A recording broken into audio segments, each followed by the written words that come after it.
Hello, everyone, and welcome to the Stonemaier Weekly Livecast. Jamie is out on vacation in Japan still, so the three of us are joining you instead. I'm Alex. I'm the COO at Stonemaier. And I'm Erica. I'm the e-commerce brand manager. And I'm Susannah. I am sales relationship manager.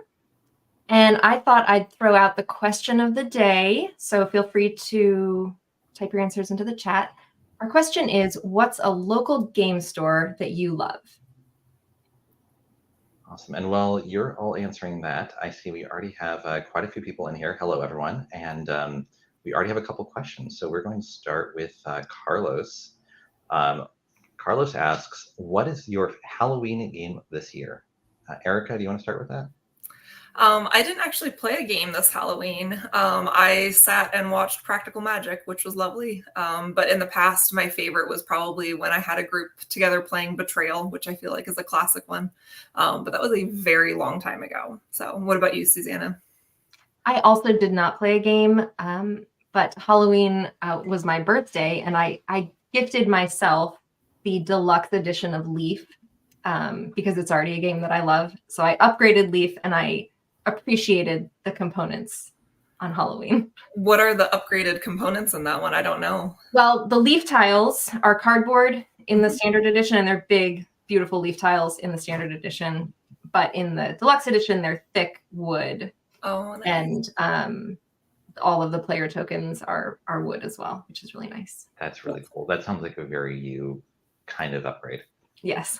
I really like to upgrade games that I love. It just helps me, continue to invest in playing that game. Yeah, definitely. What about you, Alex? So, this year for Halloween, I actually went to a musical. I went to see A Beautiful Noise, the Neil Diamond musical. However, in the past, I have traditionally played Mansions of Madness on Christmas. So I traditionally played a Halloween game for Christmas. So we'll go with that. Nice. For next question, Anthony wants to know what our favorite Stonemaier game is. Susannah? My favorite Stonemaier game is Tapestry, without a doubt.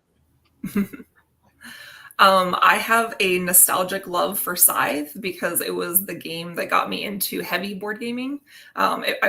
It's what launched me from the intro games and things like that into loving the bigger games and all of those. But currently my Wormspan is trying to inch its way into that spot because it is absolutely wonderful and I love that one. Erica, you also have some very beautiful painted Scythe miniatures, don't you? I do, yes. One of my friends painted those. I actually had that process started back when I was working at the retail store, way before working for Stonemaier was ever something that crossed my mind as something I could possibly do. We had mini painting contests, and there was this one person who stood out to me every single time. He came in and just had so much beautiful detail. He'd added the dust at the bottom on people's shoes or at the bottom of capes or something. He had beautiful glow effects. And every single time he brought a mini in, it just blew me away. And finally I struck up and I was like, is there any chance you'd paint my Scythe minis for me? And he had a great time with them. And they are so pretty. I really, really love them. Yeah, they are beautiful. We have some fun answers in the chat that I'd love to get to after Alex tells us about his Stonemaier game. Yeah. Don't worry, I've got us covered. So my favorite Stonemaier game was Tapestry, but Apiary has actually taken over that. Apiary is a lot of fun. I love the combos. I love combos in general, so yeah. Both Tapestry and Apiary do that really well. Totally agree. Yeah. Then Mark says hello. Hello to Mark. Then Tony mentions Games Unlimited in Pittsburgh as a game store he loves. Susannah, have you been there? I have.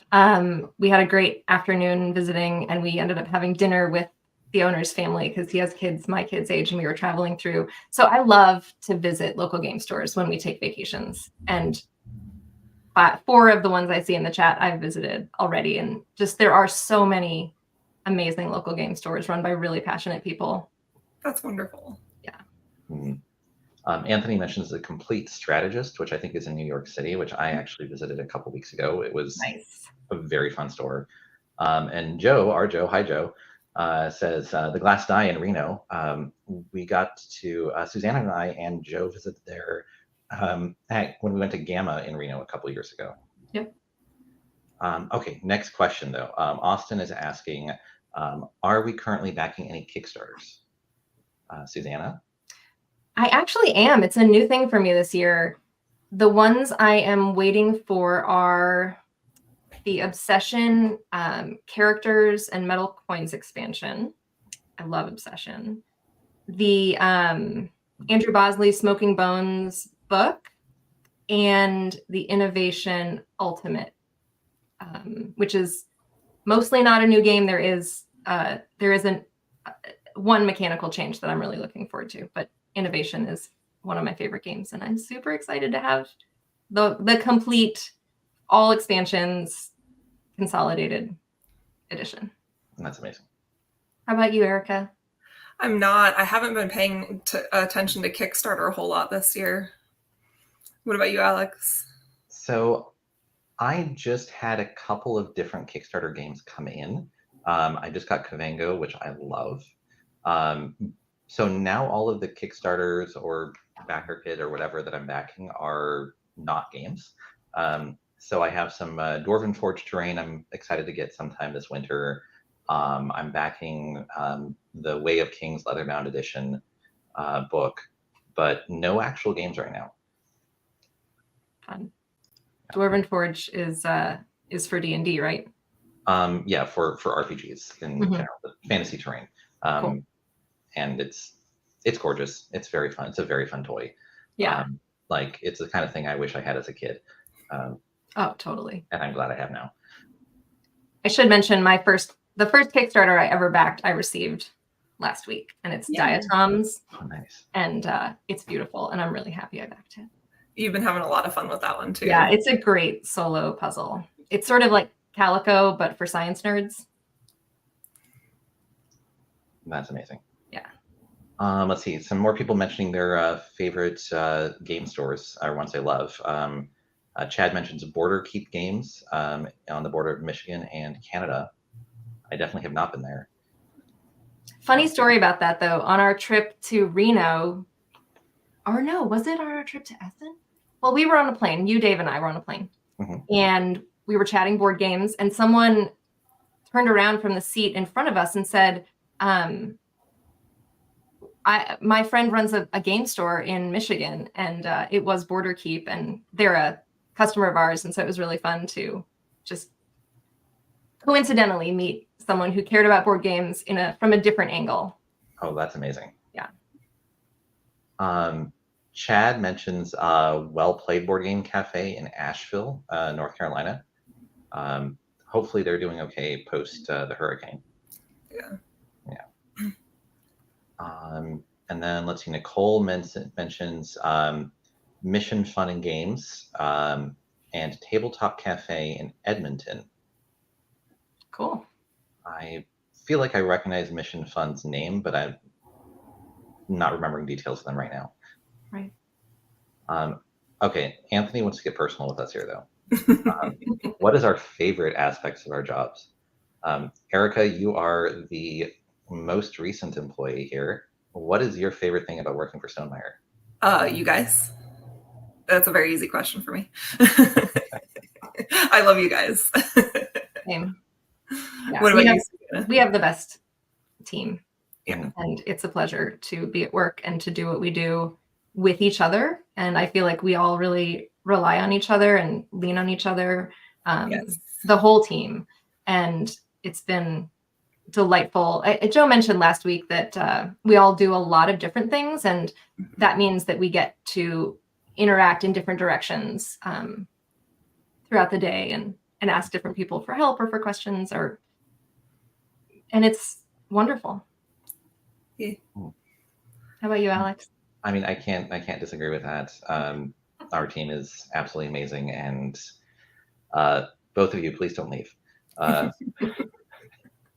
Not going anywhere. Not going anywhere. Yeah, no, absolutely the best thing about this job is sort of the team and the team culture we have, and that sense of collaboration and being the fact that we're all calling it a team, right? Like that means something to me. And not something we just say, it's something we mean. A couple of bonus points is I really enjoy traveling, and so I get to travel for my job, so that's fun. And I've really enjoyed getting to know a bunch of other people in the game industry as well. Yes. But agreed. Those are secondary. I don't interact with all of them or go to those places every day. What's your favorite place that you've been for work? Oh man, I'm going to say the UK. Yeah. You've enjoyed the UK Games Expo a lot. I really like UK Games Expo. So you're great at traveling, and you're great at talking to people, and it's just a wonderful combination that you get to do that. Well, I personally definitely feel spoiled. It's things I love, and it's not things most of my life I expected to get to do as much as I'm getting to do now. So it's really fun. I think an overarching thing we could all agree on as well is that we really believe in Stonemaier Games, and we're here because we love what we get to produce and share and promote and sell and answer questions about. I mean, we're all passionate, and that really makes work easy on some level. It sure does, yeah. That's really true. Going back to comments, the Champion faction mentions that they don't have a local game store near them, but their closest one is Dragon's Lair in Austin. Dragon's Lair is an awesome store. Yes. I've never been to the one in Texas, but I've been to their satellite location in Ohio. Mark has, going back to games, what is our game mechanisms we are drawn to? So I'll go first for this one. I mentioned with Stonemaier Games, I love combos. Kind of with it, I love engine building, but I love very combo-y engine building. That's always going to be my favorite thing. The other thing I love is when you really draw thematics into mechanisms. So something like Star Wars Rebellion, where it feels like every single piece of the game is telling a story. I love. Erica, what about you? Those are also things that I love. I think the only addition I would have to that is I love the action mechanisms of things like Concordia, where you have your cards in your hand, and those are all of your actions that you can take. There's something about that really works for my brain to be able to plan ahead very effectively with that. And then Arc Novas and Civilization: A New Dawn, the action sequence in that is really wonderful too. I love the planning to take the action that you want to take in the most beneficial spot and how to move those around. And it's very visual for me, which helps in my planning a whole lot. So I like those kinds of things. How about you, Susannah? Yeah, it's interesting. I tend not to be drawn to mechanisms as much as theme. So it would be an easier list for me to say which mechanisms I am not drawn to than which ones I am. But what you all have mentioned, I love.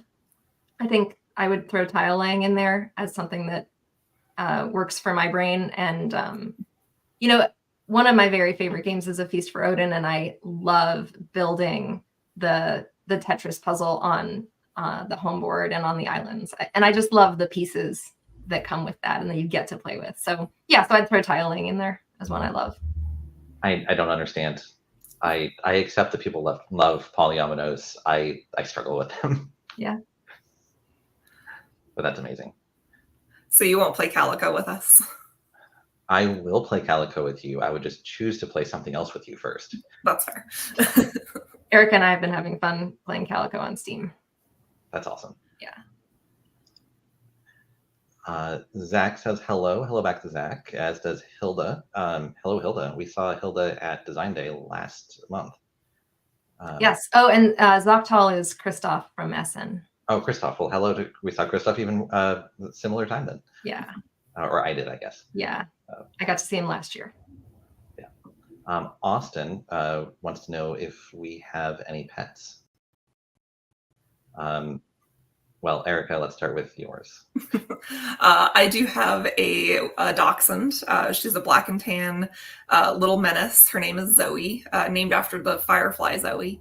And she is the cutest little terrorism demon ever. And I love her to bits. But she keeps us entertained and very, very busy. Tell us about all your kitties, Susannah. Yes, we have 3 cats. They are siblings. They are named Jupiter, Saturn, and Luna. And I have 2 daughters. And we each, the three girls in the house, my husband is good with all the animals, but each of the cats has a favorite human among the 3 of us. And so it's been really nice to just know that, you know, over the years, it's been sweet to have our own little familiar. So Luna is my familiar. I was afraid for a second you were saying that your daughters were also pets. No. Although, I mean, parenting is a little bit like herding cats. I currently don't have any pets. I used to have 2 cats, but with my current traveling, it's I could not be a good pet parent right now. So yeah, hopefully again in the future. Then Chad wants to know what our favorite non-Stonemaier game is. I mentioned Star Wars Rebellion earlier. That is probably still my favorite non-Stonemaier board game. What about you, Susannah? Yeah, yes, so many, and I already mentioned A Feast for Odin. I think I'll put that out there as my favorite non-Stonemaier game. I also already mentioned mine was Arc Nova. See, we just can't help it. We talk about our favorite games. Yeah. Okay, what's your second favorite, Erica?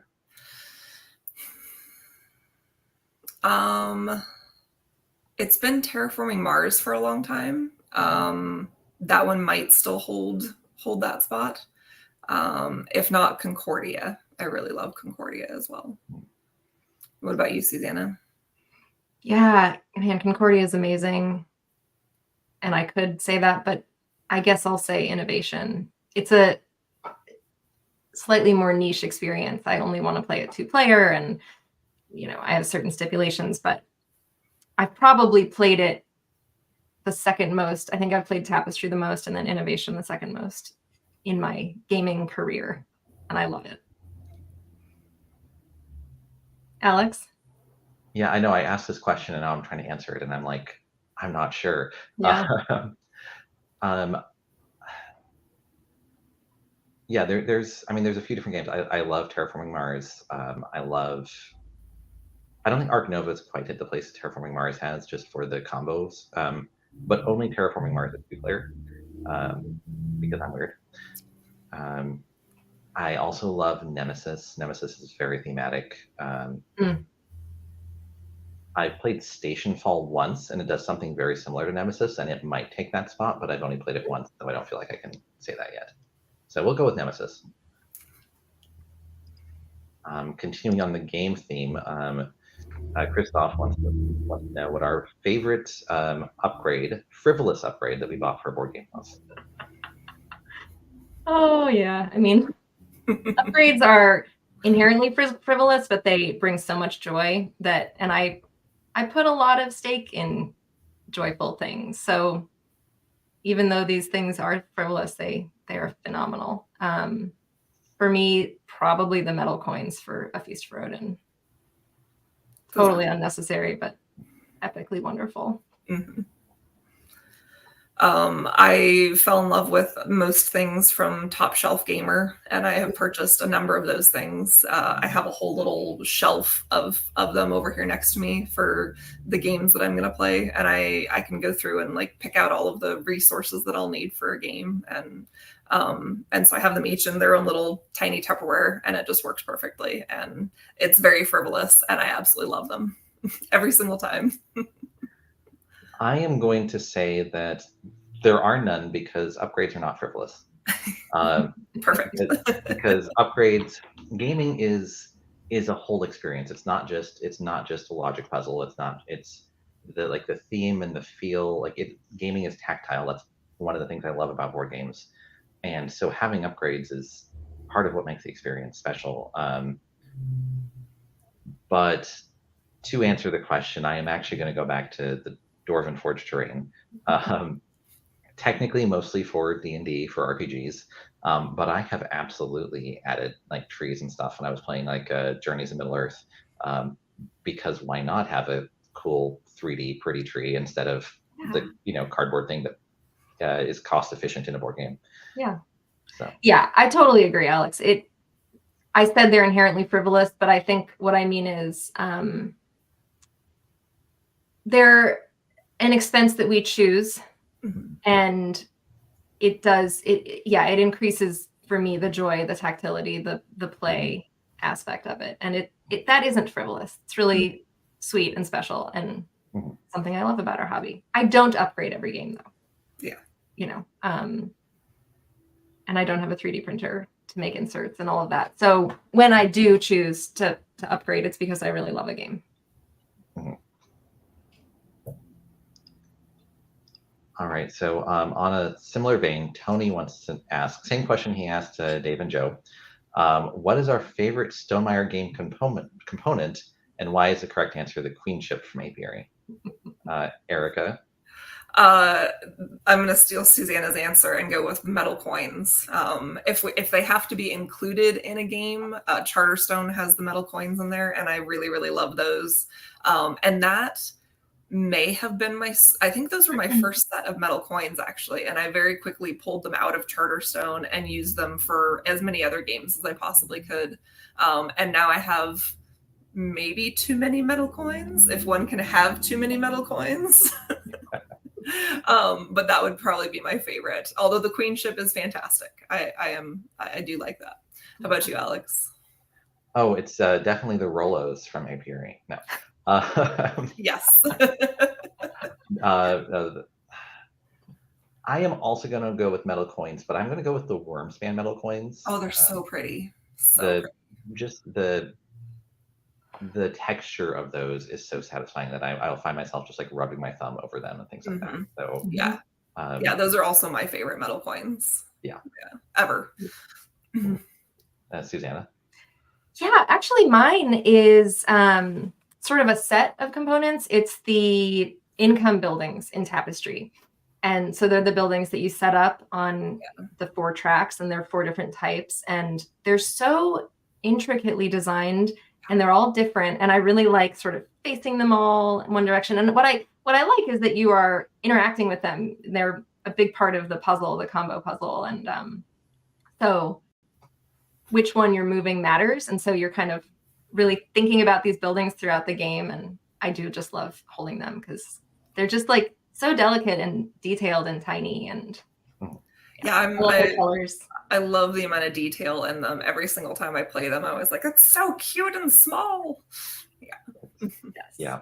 Those are really, really good. Yeah. All right. So Austin says that he recently discovered a great board game bar in Ohio called the Green Dragon Inn. Cool. Susannah, do you know that one? I've not gotten to visit that one. Yeah. Okay. But I would love to. Yeah. I mean, obviously, love the name. I was going to ask, is it all Hobbit themed? Because you kind of have to be at that point. Lord of the Rings and everything. I'm sure at least a little bit, right? Austin, you'll have to tell us. Varus is asked, has anyone played a Polyomino game they can recommend where everyone builds in the same area like in Foundations of Rome? I've not played Foundations of Rome. But actually, Varus is a friend of mine, and he recommended a game that I picked up that might answer this question, although you can tell me if this isn't quite what you had in mind. Sea Dragons is a Polyomino game with a shared playing space, and it's a little bit like the game Blockus, where you can only interact with yourself on a diagonal, and you are adjacent to other players, and you're putting these little sea dragons, but they're not solid. You're building polyominoes out of segments of sea dragons, a head, and then like little half circle body pieces. So it looks like they're swimming through the water.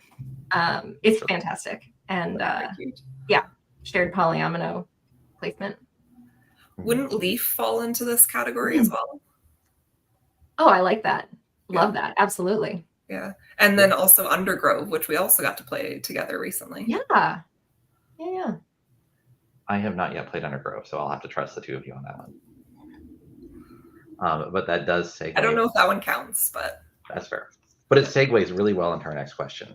Chad wants to know what our favorite fungi is. So Erica, you're going to answer that one first. That is a great question. I don't know any of their names, but I like the really bright purple ones. Those are very pretty.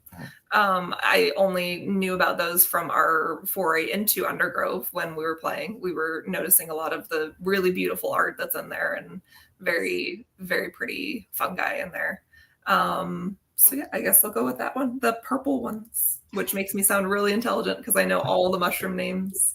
I think there was a hedgehog one. Wasn't there a hedgehog one? Yes. Yes. And I wanted to play it just for the name. Yes. I don't remember what it was called, but I'll go with that one instead. What about you, Susannah? Again, I don't know the name. Okay, but I got to go for a hike in a little patch of old growth forest in North Carolina called the Joyce Kilmer National Forest. And it was magical. It was primeval. I have never been in a space like that. And so there were all these felled trees that were covered in moss, lichen, other trees, and also the most variety of fungi I've ever seen in one place. And my favorite was like this huge cut end of a tree, or felled end. I don't know if it was specifically cut. And out of the rings were growing, they were less than half an inch tall. And there were hundreds of them, and they would come out horizontally and then go up vertically and have a tiny little cap. And they were so detailed. It's kind of like the Tapestry Income buildings, but smaller. And just that something could be so small and so detailed and so numerous. I was captivated. That's amazing. Alex? Well, the easy answer is shiitake mushrooms, because they are my favorite mushroom to eat. They take flavors so well from other things. And I really like the texture for whatever reason.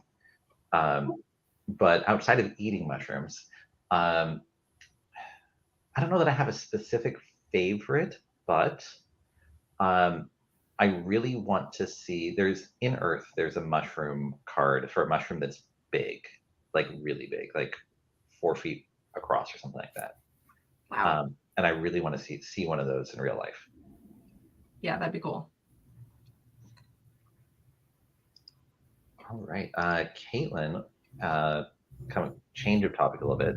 If we could actually live in the world of any game we've played, what would it be? Yeah. My friend asked this question on a Discord that I belong to, and I'm going to steal someone's answer from there because I thought it was the best answer for me, and that is parks. Because, man, I would love to just go from national park to national park and have that just be the world I live in.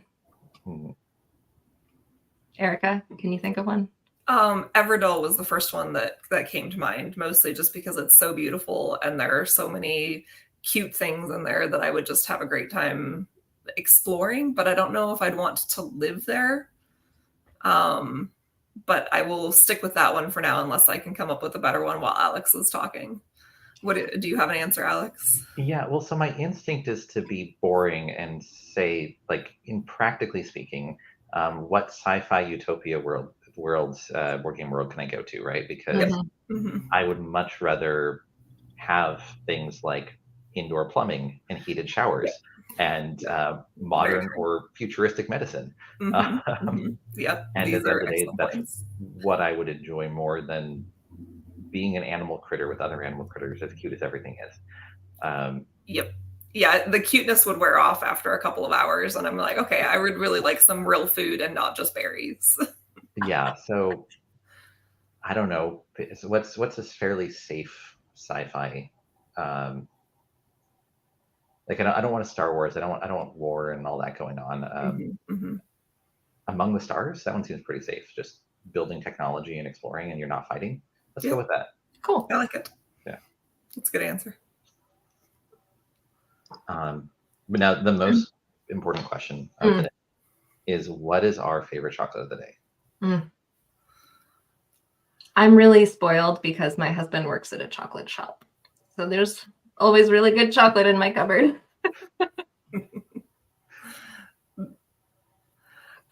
There's currently leftover Halloween candy in my cupboard, but I usually do a tea of the day. And today's tea of the day is a blueberry cream black tea from Portal Tea up in Portland, Oregon, because I'm in Southern Oregon. And I have absolutely fallen in love with that one, and it is so very good. I have it in my little ember mug right here, and it's just delightful. It's amazing. Yeah, it's good stuff.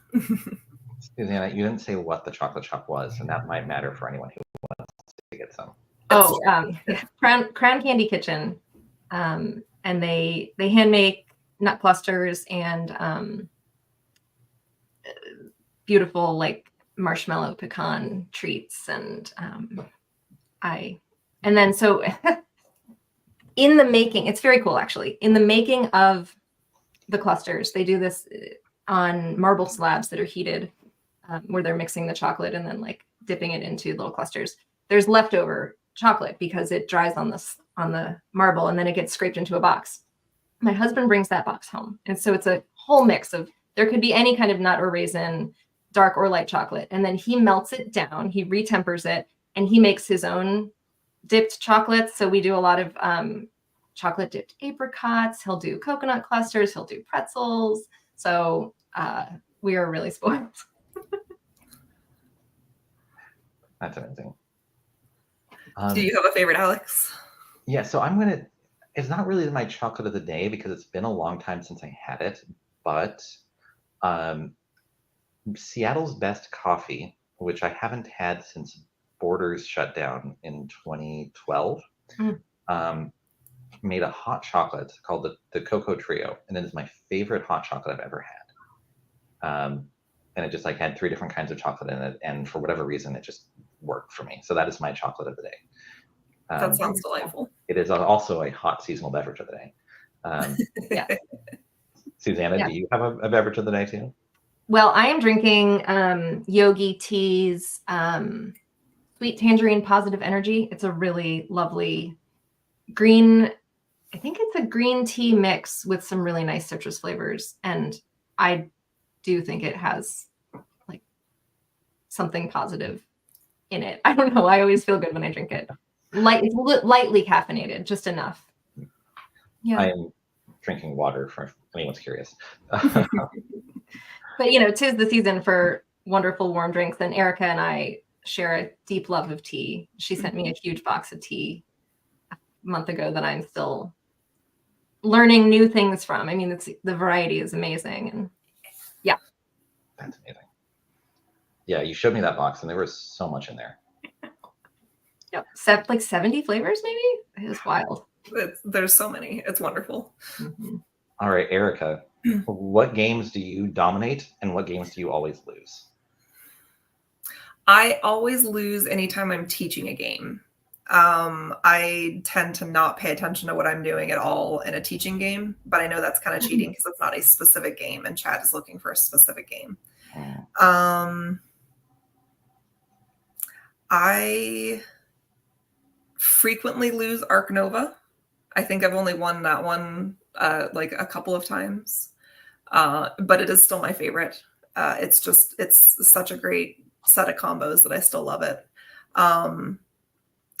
But I do frequently win Wormspan, again, as long as I'm not teaching it. I can do pretty well on that one. But it also depends on who I'm playing against. There are some folks in my life who, my brother being one of them, who I just cannot beat in a game. I think that I've maybe beat him once or twice in the past couple of years. And yeah, he's very, very smart and very good at seeing strategies and things. And I'm mostly just playing for the pretty dragons or whatever else we're playing at the time.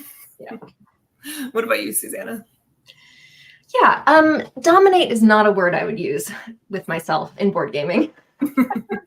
I frequently lose, but I do tend to do pretty well at Tapestry. And I tend to lose most games that I play with my husband. He's not a hobby gamer in the same way that I am, where he's like researching and watching videos and keeping on top of things. But he learns a game and he gets it. And he has a brain that can really just pick things up very quickly. So, yeah. Alex, you are a fantastic gamer. Well, I was struggling to think of a game I just always dominate at, honestly. Like, I do win more than average, that is true. Mm-hmm. However, I absolutely know the game that I always lose at, and that's Lost Ruins of Arnak. I am terrible at Lost Ruins of Arnak. Something about that game does not click for me at all. Yeah. And I just cannot make the combos work, which is frustrating knowing it's a combo game and I can't make the combos work. Yeah. There's a decent amount of randomness and blocking, and you just sometimes can't get the exact combo you need to progress. So it can be frustrating. Yeah, there's something about how the deck building works in that game specifically where my brain just doesn't want to click with that, I think. Yeah. And fear cards. Oh, hate fear cards. I'll draw my 5 and it'll be like 4 fear cards and a compass. So helpful. Yeah, great. But I got the solo, well, it's a solo and co-op expansion for Arnak. I can't remember what the title of it is, but playing it solo has been fascinating, and it's helped me to get better at Arnak because I'm also not great at it, but I love it. That's fair. That was probably love it too. I'll go with Forest Shuffle for the one I dominate. Especially at a low player count, I get ridiculous with Forest Shuffle. Awesome. Such a good game. Yeah. All right. Mark is back with another question. Do we like the remote work setup? If so, what makes you like it? Susannah, why don't we start with you? You have done all kinds of work, including being a gardener. So what's it like working from an office? I love working from home, and I love that I've gotten to make an office my own. We moved about a little over a year ago, and I have a really lovely space, and it's very, very easy. You know, who doesn't love having a cat come sit on their lap when they're working, right? So I often have a cat. I can go make tea, but the thing that makes it feasible to do what we do as a team is, video communication is very easy, and we can just hop on calls as needed. And we're all very responsive to email and text or, messages. So when we get together at the co-working space, I really enjoy that, but it typically isn't for office type work. We're playing a game or we're, looking at something. So I think we're all really comfortable working from our home offices, and we've made it easy on each other. Erica?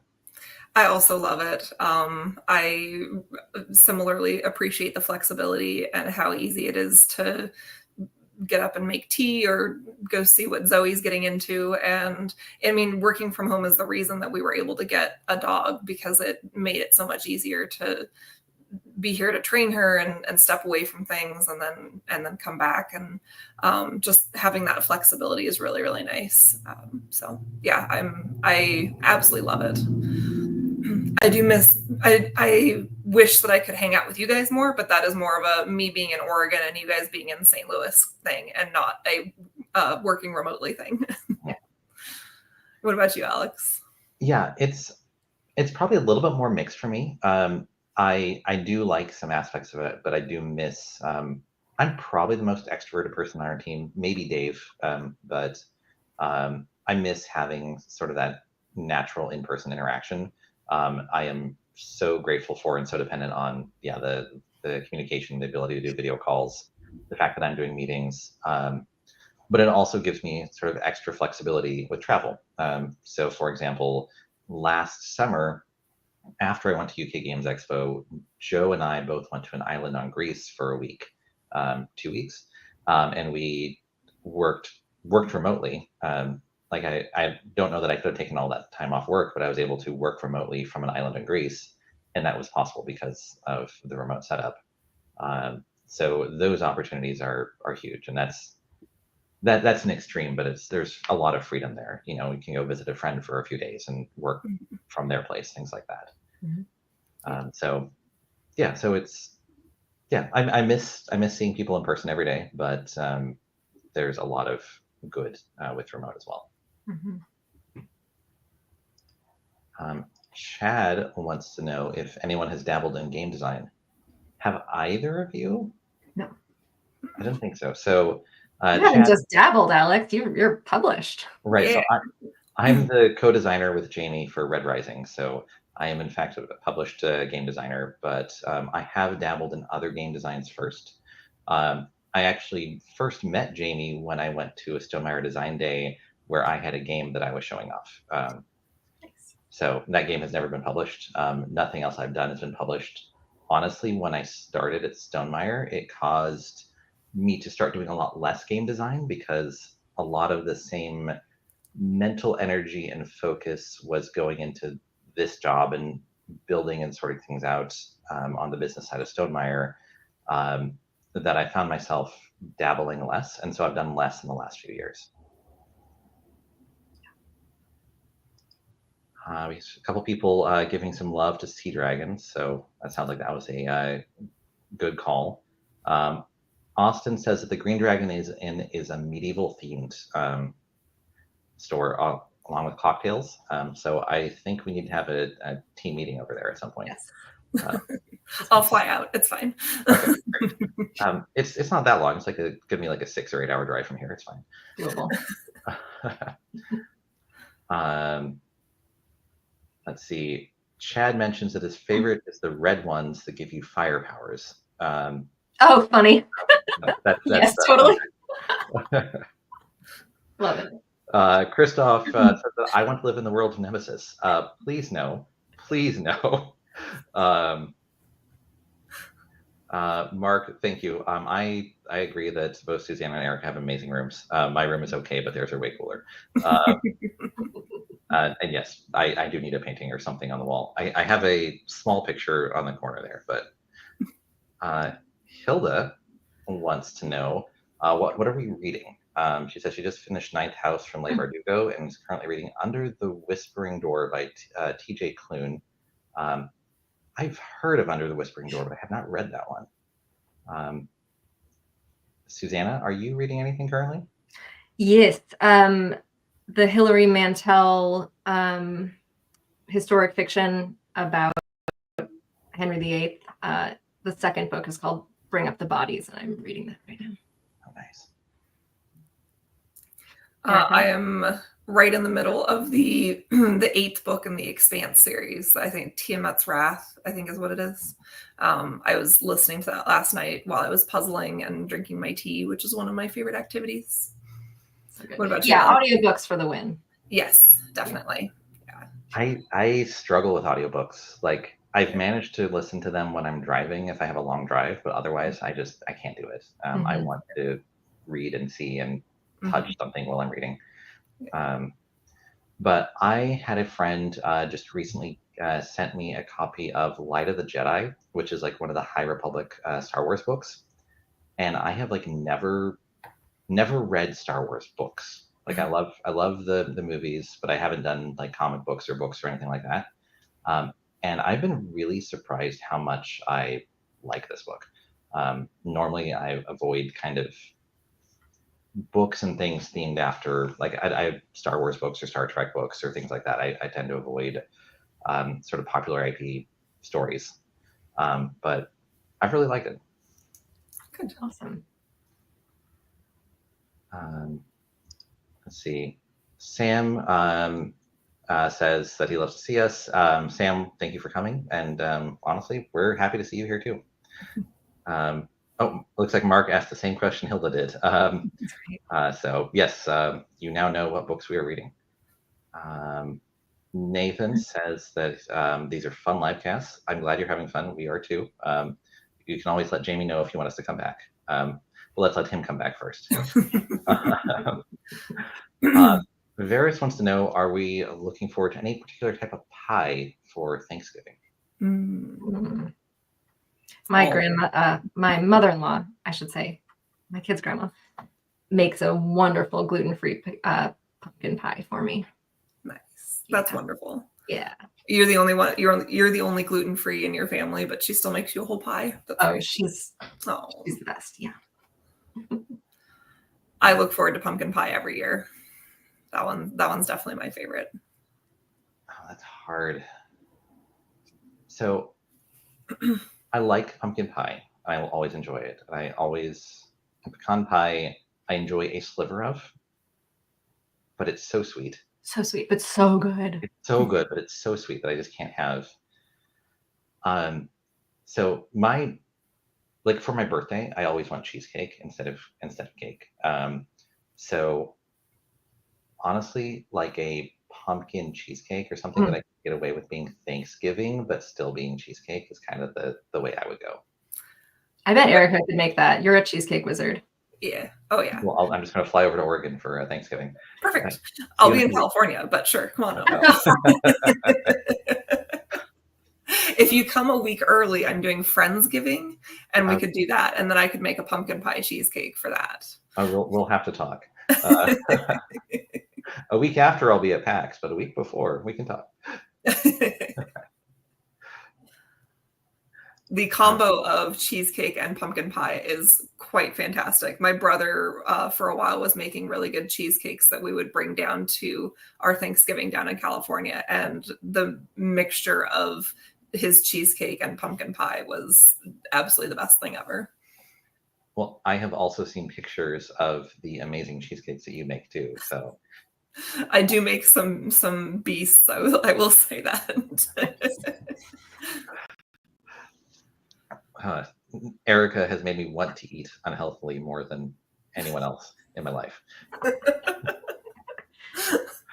I'm a terrible influence, I know. Tim is asking if we expect the project tracker is delayed until Jamie gets back. I don't think we'll see any updates until Jamie gets back, but I don't think you'll be missing much as well. So just hold on. I think things will happen. And I mean, I know I'm excited about stuff we can't talk about yet. I'll go with that. Chad says that the Expanse series is really good. I read the first 2 books, and then I liked the show so much better that I just watched the show instead. But I don't know. Erica or Susannah, sorry, did you read or watch The Expanse? I watched The Expanse. I really enjoyed it. Mm-hmm. I don't know anything about the books. That's fair. And that's some Expanse art on your wall, right, Erica? It is, yeah. The Rossi is right over here. Yeah.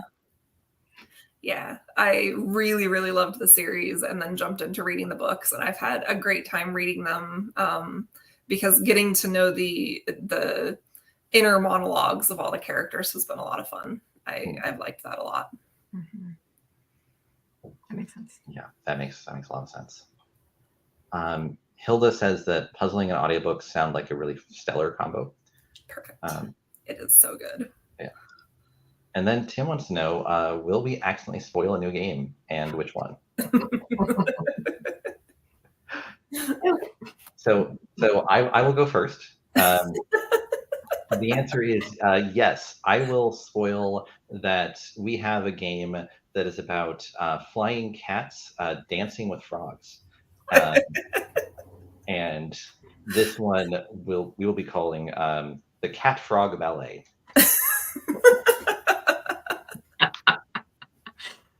Well, you've spoiled enough for all of us, I think. Whoops. No. Sorry. Well, let's go to the next question. Chad says, Light of the Jedi is really good. His favorite Star Wars book is Lost Stars. It takes place during the original 3 movies. I will have to take a look at that. But Mark wants to know about our thoughts on festive or holiday-themed board games. We answered about Halloween before, but what about other things? Erica? I don't have any festive holiday themed games that I can think of. I tend to not be drawn to things that I feel like I can only play once a year.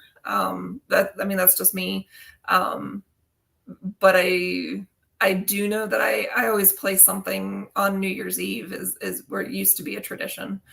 Is break something out and just play until midnight. Absolutely. But yeah, no Christmas things that I can think of. What about you, Susannah?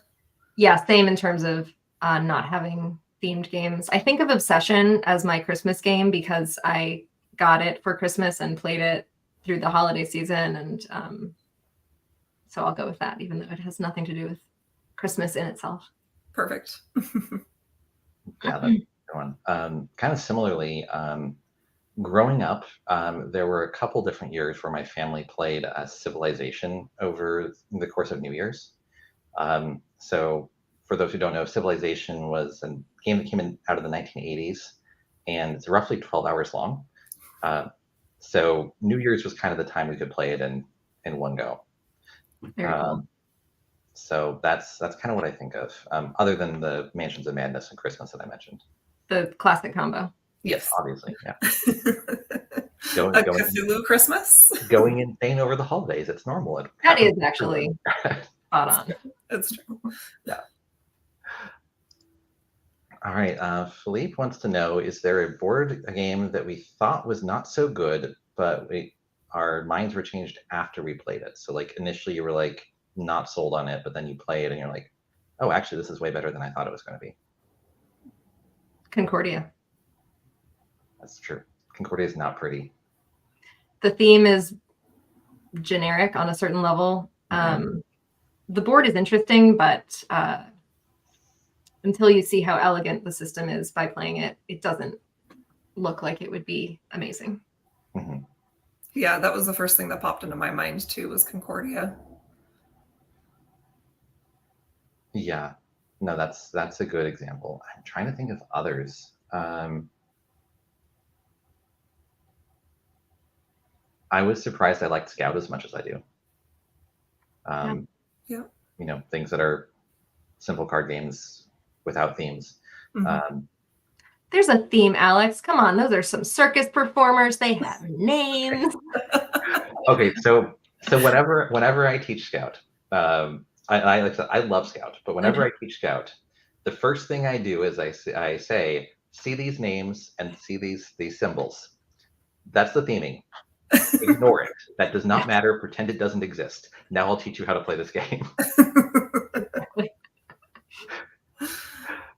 Because more often than not, it confuses people because they expect it to mean something. Yeah. Who's Carol? Well, I'm going to Scout Carol, and then yeah. All right. So Chad says that he watched The Expanse and wanted to know the end so much that he reread the whole series to read the final books. That's amazing. Yeah. I mean, the Expanse is so good. For me, the show, all the characters, the actors all do such a good job of just encapsulating those characters. Yeah. It makes me personally, I care so much. For me, I need to be invested in characters to really get into a world. Mm-hmm. Yeah, the casting in that show is phenomenal. It's one of those shows that, like, I have so many favorite characters, just like overall favorite characters. So many of them are from the Expanse series because of those actors and how amazing they did in their jobs. Oh, absolutely. Sam says he's very excited for season 2 of Arcane to come to Netflix. Which Stonemaier title would you like to see be made into a TV series? Susannah? Well, Red Rising is the obvious choice because the story is there. But frankly, I love the game and I didn't love the book, the first one, because it was too violent for me. Yeah. Interesting. I'll have to think about that for a second. Where can you go? And I'll think about it. Were you going to say apiary, Alex? I wasn't actually. Oh, okay. I was trying to think of the games. I love the Scythe world. I love the juxtaposition of the like 1920s style art and then these huge mechs that come through and everything. And I think that would be a really phenomenal and very interesting world to see developed with more story and things where the story and the characters are the driving force of that. So that would be my vote, would be Scythe. Makes sense. Cool. But I was thinking how apiary would work, and I was like, I don't know. So it's funny because from a business perspective, like me thinking of this as like Alex's business head, right? Is well, Scythe and Red Rising are the two IPs we have where we don't actually own the IP. So Scythe, 1920 plus, isn't owned; it's owned by Yakov. So that's not something we could do anything with. Same thing with Red Rising. It's you know, we have the board game rights to it. We don't own the Red Rising universe. So from the perspective of a Stonemaier universe, my answer is actually Wormspan. I think there's so much potential with sort of that alternate universe where dragons are integrated into the world and all of the history and potential there, where it's all like hinted at in the Dragon Fact book and all of that, but there's so much more. You're so right. I love that idea. Yeah. Can we make that happen? Right. I will work on it. Let's just call it right now. You know, thinking about it, I actually think Euphoria would make a really good TV show. Oh yeah. The theming is there, the dystopia, the text on the cards is so clever, and there's this dark humor that runs through it. I can see that being really fun. Yeah. Yep. I would love that too. I could see that, yeah. Caitlin says that the Cat Frog Ballet, that the reviews on the advanced copies that were sent out are positively hopping. I do see what you did there. You're right, Caitlin. Chad wants to know what our favorite Brandon Sanderson series is. I have not read any. Same. Susannah, I think you would like the short story, The Emperor's Soul. Or what do you call it, novella? I'll check it out. Yeah. So I guess as the person who has actually read all the Sanderson series, I think the Stormlight Archive is still my favorite. I think that Sanderson has gotten better as an author as time has gone on. Like, I kind of wish I could see him rewrite Mistborn now, because I think that those books would be really just one notch better than they were. I did read the first Mistborn, and it was not easy to like get pulled into. I had a hard time with that, and so I would love that too, because the world is really interesting. But yeah, I need to read the Stormlight Archive. Many people in my life love that, and I really need to just jump into it. A new one is coming out soon, right?